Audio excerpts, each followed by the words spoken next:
On Tuesday, House Speaker Nancy Pelosi released details of a new House coronavirus aid package proposal worth more than $3 trillion. That's bigger than the one President Donald Trump signed in late March.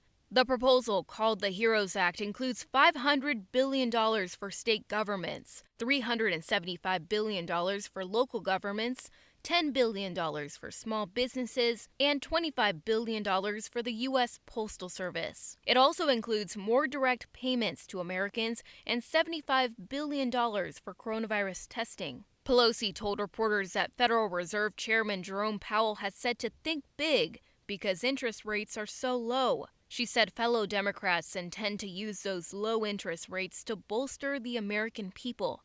We must think big for the people now, because if we don't, it will cost more in lives and livelihood later.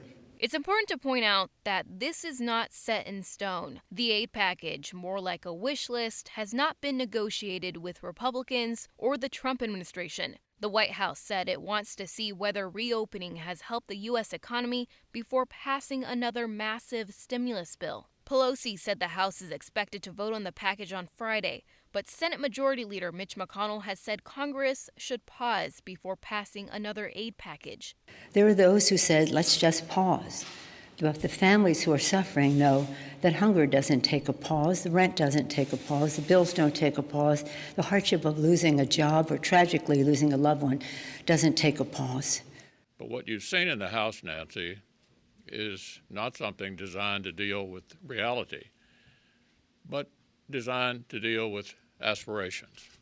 This is not a time for aspirational legislation. This is a time for practical response to the coronavirus pandemic.